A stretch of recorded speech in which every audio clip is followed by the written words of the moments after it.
Dear students, today we are going to discuss about theory of production, and theory of production mainly explains the input-output relations. There are three important components. One is what happens to output when the firm increases one input keeping all other inputs as constant.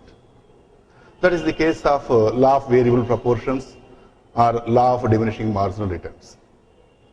Second situation is we need to know what happens to output when the firm uses different combinations of inputs. So how output varies when inputs are combined in different combinations. Here we use the technique of isoquants and isocost curves to explain the producer's equilibrium or least cost combination of inputs to produce a given quantity of output. And the last one is production with all variable inputs. That is the case of how output varies when all inputs are increased in a given proportion. So here we study the returns to scale. There are three types of returns: increasing returns, constant returns, and decreasing returns. In brief, this is the main topics for discussion for today. So for the convenience, we divide our discussion into three parts. The first part of lecture covers law of variable proportions or production with one variable input. And part two of our discussion mainly relates to production with two variable inputs. And lastly, the third part deals with production with all variable inputs or returns to scale case. Let us begin with simple meanings or definitions of certain terms which are used in this analysis. For example, we start with the meaning of production. What do we mean by production? Production simply means transformation of inputs into output. That is the simplest definition for production. So conversion of raw material into finished product or transformation of inputs into output is called production. So we need to know what is the meaning of input, and is there any difference between the word factors of production and inputs. In economics, the word factors of production broadly refers to four factors: land, labor, capital, and organization or entrepreneurship. When defined in a broader way, there are four factors of production: land, labor, capital, and entrepreneurship.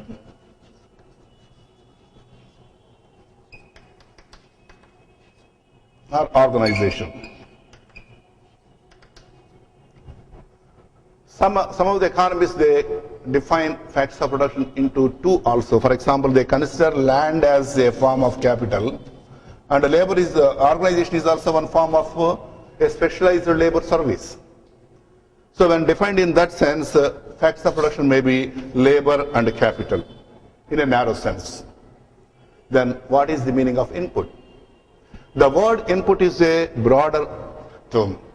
It connotes a broader connotation. All the things purchased by the firm. Inputs means all the things purchased by the firm. That is the meaning of input. So production means transformation or conversion of inputs into output. What is output? Output means all the things it sells, all the things sold by a firm. So this is a simple meaning of production. And there is also another definition for production, that is production means creation of utility. Production also may be defined as creation of utility.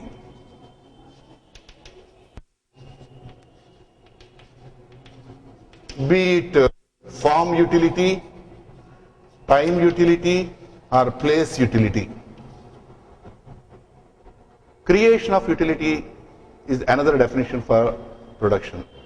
So the firm creates utility or satisfaction. By using the resources, services, goods or services are created, which are sold in the market for satisfying the needs of the consumers. That is called production. In case of a form utility, the raw material is converted into a finished product. That means you are changing the form of raw material. So that is simply conversion of raw material into finished product. And time utility means there are certain commodities which are available seasonally. By way of storage, if they are made available during the other seasons, that means you are creating time utility. So storage function provides or creates time utility. And lastly, place utility. So those products which are available in a different part of the country, if they are made available in other parts of the country by way of transportation, place utility is created. So these are the simple meanings of production. And now we need to know about what is a production function. Production function. In economics, in the earlier class also we have discussed about demand function. There are several types of functions. Demand function, production function, supply function, cost functions, like that. So always dependent variable is a function of independent variables. In the same logic, in case of a production function, quantity of output is a function of inputs like say A, B, C, D, etc. and also the technology, prevailing technology. Output depends on inputs, that is simple production function. So a production function is a schedule or a table or a mathematical expression or a graphical expression which says what is the minimum quantities of inputs that are required to produce a given quantity of output. Or it can be said in another way, what is the maximum output that can be produced with a given quantity of inputs. That is called production function. Take the case of a small wooden factory where manufacturing of chairs is the activity undertaken. So a small wooden factory where 100 chairs are produced for 8-hour shift. The production function of this factory consists of the amount of glue, wood, varnish, paint, and labor time, electricity, floor space that are required for producing the 100 units of 100 chairs. That means the minimum quantities required to produce a given quantity of output or maximum output that can be produced with a given quantity of inputs. And in this context, it is worth remembering that there is a famous statistical production function that is known as Cobb-Douglas production function.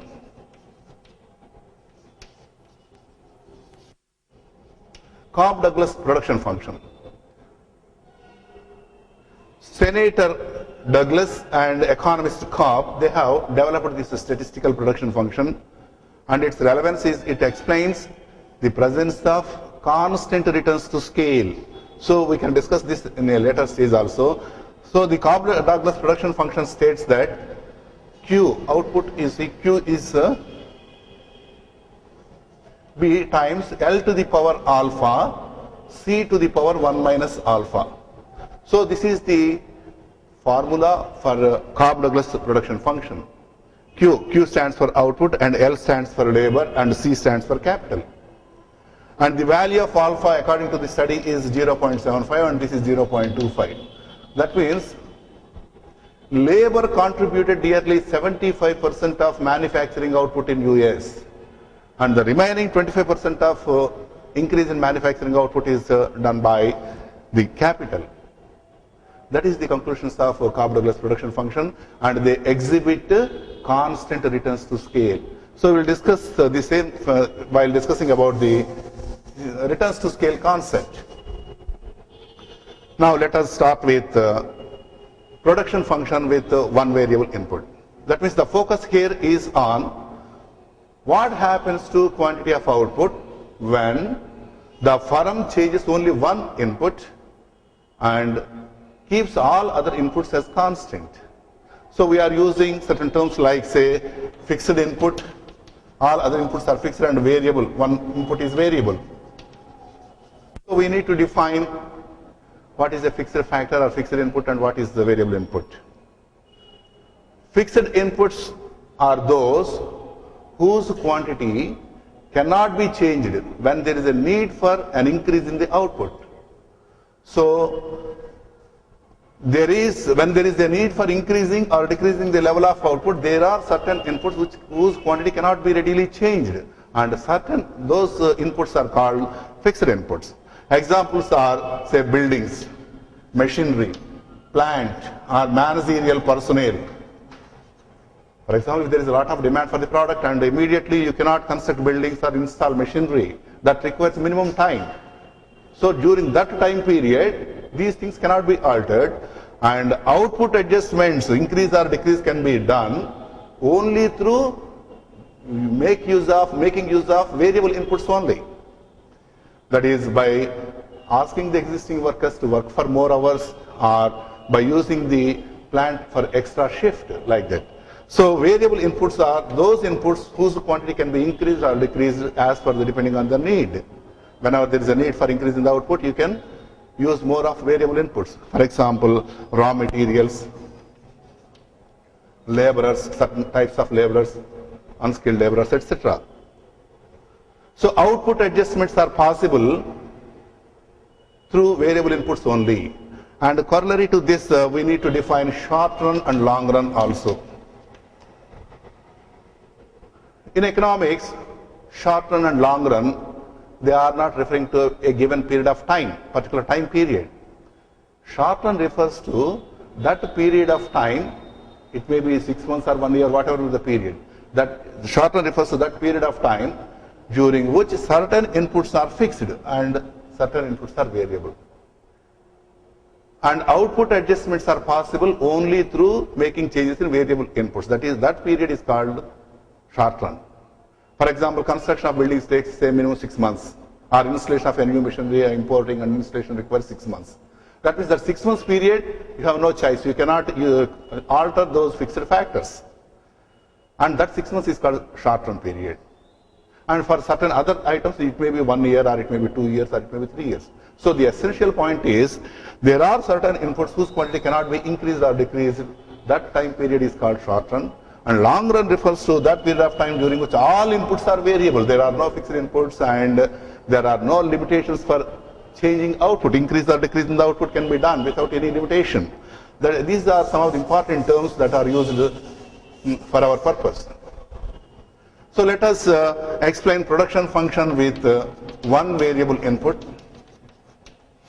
So there is only one variable, that is labor. Imagine this variable input is labor. That is number of workers, and fixed input is, say, 10 acres of land, and a given quantity of manures, pesticides, seeds, etc. They are fixed in quantity. So given this, we are experimenting with an agricultural production case. So the problem here is, imagine there are 7 tracts of fields, 1, 2, 3, 4, 5, 6, 7. Each field size is 10 acres of land. And in the first field, you employ 1 worker. And here 2 workers, 3, 4, 5, 6, 7, like this. Number of workers.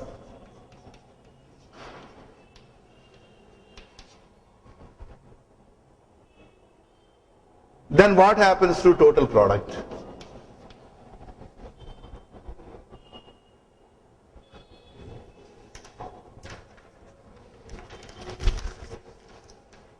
Suppose 3, 8, 12, 14, again 14, 12 and 8. So we are given the total product figures like this. In the first field, 10 acres of land, you employ 1 worker and the output, total product is 3 tons of wheat or tons of rice, like that. And in the second tract, in the second field, you make an experiment by employing 2 workers. So the total output, if you measure, say it is 8 tons. And in the third field, so each tract consists of 10 acres of land of same fertility and same features. In the third field, you employ 3 workers and output is 12. And in the fourth, you employ 4 workers. The output is 14, total output. And in the fifth field, when you employ 5 workers, the output is 14. And in the 6th track, if you employ 6 workers, the output is 12. And 7th worker, it is 8 in the 7th phase. What you observe here, how total product varies here. As quantity of a variable input usage goes on increasing, this labor is variable input in our case. As the quantity of a variable input usage goes on increasing 1, 2, 3, 4, 5, 6, 7 like this, total product increases from 3, 8, 12, 14. So total product increases, reaches maximum and then diminishes. That is one feature.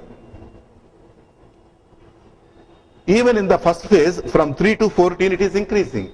You need to see how it is increasing. Whether it is increasing at an increasing rate or at a constant rate or at a decreasing rate.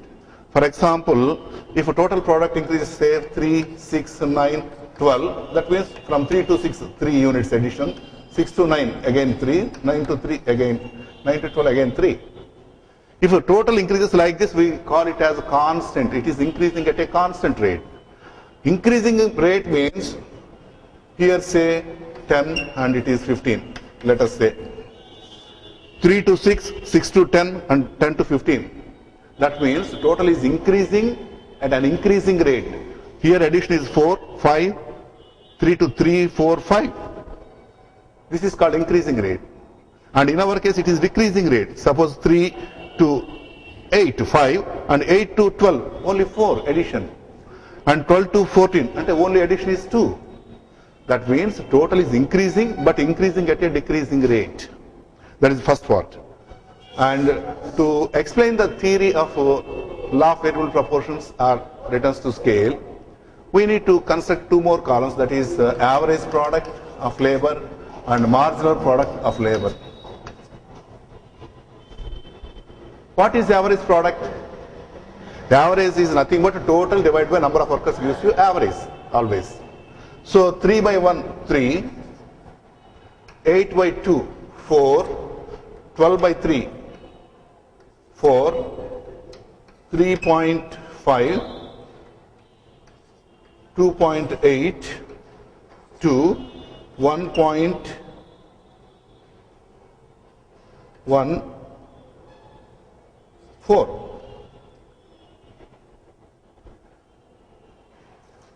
So 3, 4, 4, 3.5, 2.8, 2, 1.4. Okay. So this is average product of labor. Average means total product. What is the definition for average product? Average product is equal to total product divided by number of workers. That means this is output input ratio. Average product is a ratio of output input ratio. Now let us calculate marginal product. This is most important column that indicates the change in total. How total is changing? The rate of change in total is given by marginal. Marginal always indicates the rate of change in total. So let us calculate marginal. Suppose first column is 3.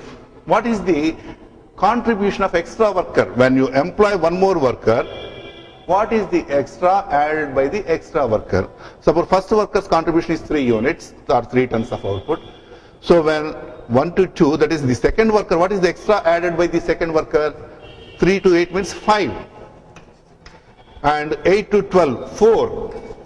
And 12 to 14, 2. 14 to 14, 0. That means here the fifth worker has not contributed anything at all. There is no positive contribution. And 14 to 12 minus 2, that means there is no positive contribution, but he is spoiling the work of others. So there is a negative contribution here, and 12 minus 4. If you go on adding additional workers, if you continue the experiment, you will see that the total product even declines. Understand? Then what is marginal product? Marginal product is equal to delta TP by delta Q. This is the formula for calculating marginal product. By subtracting successive entries in the total column, 8 minus 3, 12 minus 8, 14 minus 2, 12. By subtracting successive entries in the total column, you can calculate marginal product. That's one way. Or in the form of a formula, delta TP by delta Q gives you marginal. In our case, delta TP 3 to 8. Delta ante change in total product. Delta TP is 3 to 8, that is 8. Sorry, 5. 8 to 12, 4. 12 to 2, like this. And delta Q, what is delta Q? Change in delta number of workers, sorry, 1, N. Number of workers. Delta TP by delta N. 1 to 2, 1. 2 to 3, 1, 1, 1, like this. So the denominator is always 1. So you can, marginal product is simply in this case the change in total product when restricted to 1 unit change in number of workers. So there are total product, average product and marginal product. Now you study the relations, what type of relations you observe between the variables here. What happens to marginal product when number of workers goes on increasing? The statement of law of variable proportions says, you can explain the law like this. As the units of a variable input usage goes on increasing, marginal product initially increases, declines, reaches 0 and then becomes negative. That is the rule. You cannot go on producing more and more simply by employing more and more number of workers in a given field. There will not be any shortage of food. There will not be any food problem in the world if there is a possibility of increasing food production by simply employing more and more number of workers in the field. So eventually what happens is, initially it may increase, but the additional productivity gradually diminishes, that is the marginal productivity gradually diminishes, becomes 0 and negative.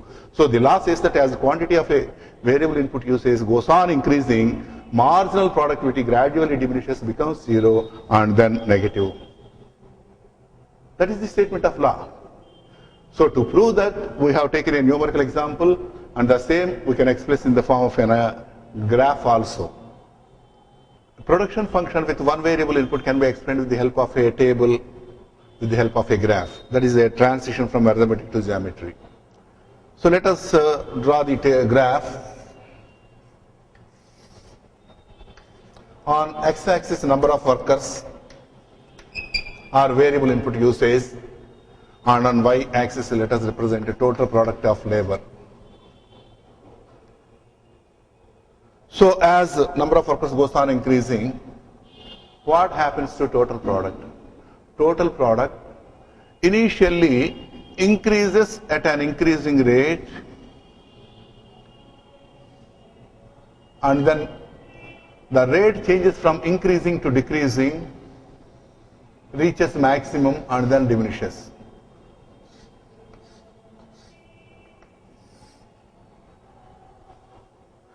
So for example here, from here to total product increases up to point E, it increases at an increasing rate, and the rate of increase changes from E to Z, for example.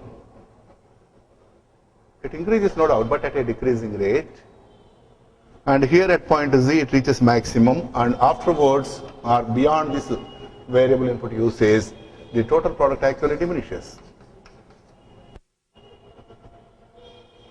And let us draw in the lower diagram the corresponding curves for marginal product and average product. So you draw a tangent line drawn from the origin and touching the total product curve. That indicates the maximum of average product. So let us start with the marginal product. So initially total product is increasing at an increasing rate. So marginal product increases, reaches maximum corresponding to T. Here we call it as A, and this is B, and this is C. This is A1, B1 and C1. When total product increases from O to E at an increasing rate, marginal product increases. And here the rate of increase changes from increasing to decreasing. So marginal product increases but at a decreasing rate, and it becomes where total reaches maximum, marginal becomes 0, and this is marginal product, and beyond that marginal product becomes negative. Let us draw the average product. Average product initially increases, reaches maximum, and then diminishes. And where average product reaches maximum, there average product and marginal product are equal. So there are three important points you have to remember. One is from O to E, total product is increasing at an increasing rate. So from O to F, G, H, J. O to E, it is increasing at an increasing rate, and O to H, marginal product is increasing. And E to Z, it is increasing but at a decreasing rate. So it continues to decrease and becomes 0 here. Where total reaches maximum, marginal becomes 0. And here at point F or OB, you says average is maximum, and at that point both total and marginal and average are equal. That means it is better to start with total marginal relations and average marginal relations. And these relations you can apply to any case. For example, total marginal relations. First relation is when total is increasing at an increasing rate. When total is increasing at an increasing rate, then marginal increases. That is the first relation. When total is increasing at an increasing rate, then marginal increases. Second relation is when total is increasing at a decreasing rate, then marginal decreases, like this. Then marginal decreases. Third relation is when total reaches maximum. When total reaches maximum, marginal becomes 0 here. This is the maximum of total and 0 of marginal. When total reaches maximum, marginal becomes 0. Fourth one is when total actually diminishes, marginal becomes negative. So these are the four important relations between total and marginal. And these relations are same for total product, marginal product, total cost, marginal cost, total revenue, marginal revenue, or total utility, marginal utility. Let us see these relations. When total increases at an increasing rate, then marginal increases. And when total increases at a decreasing rate, then marginal decreases. When total reaches maximum, marginal becomes 0. And when total actually diminishes, marginal becomes negative. So these are the four fundamental relations, and you can prove these with the help of the diagram also. If total is increasing at an increasing rate, marginal increases. From here to here, total is increasing at a decreasing rate, marginal is decreasing. And here total reaches maximum, marginal becomes 0. And when total actually diminishes, marginal becomes negative. Let us see the average marginal relations.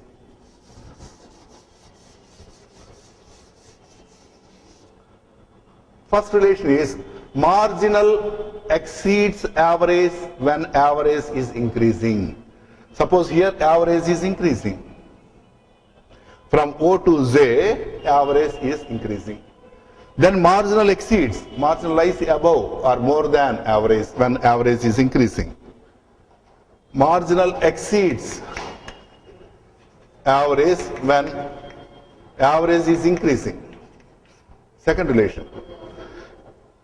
Marginal lies below average when average is decreasing. From here to here, average is declining, then marginal lies below average. Marginal lies below average when average is decreasing. Third relation is marginal and average are equal when average reaches maximum. This is the maximum point of average. When average reaches maximum, both average and marginal are equal. And fourth point is marginal reaches maximum prior to that of average. Here average reached maximum and marginal reaches maximum here prior to that of average. So these are the four fundamental rules between relations between average and marginal. And as I told you, the same relations can be applied to average product, marginal product, average cost, marginal cost, average revenue, marginal revenue, any case. Okay.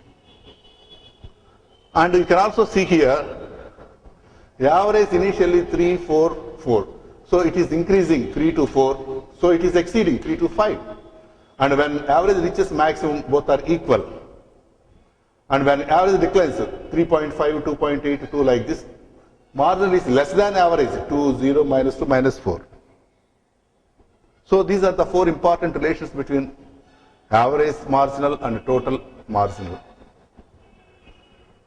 Now, what is the importance of this graph? Why we have taken this numerical example and diagrammatic presentation? So we are interested in what is the optimum quantity of a variable input usage. How many number of workers are to be hired? The producer always wants to maximize profit or minimize cost. What is the best or optimum quantity of this variable input usage? Where exactly he has to stop? So this we can decide by way of this diagram. For example, you refer to the graph or diagram.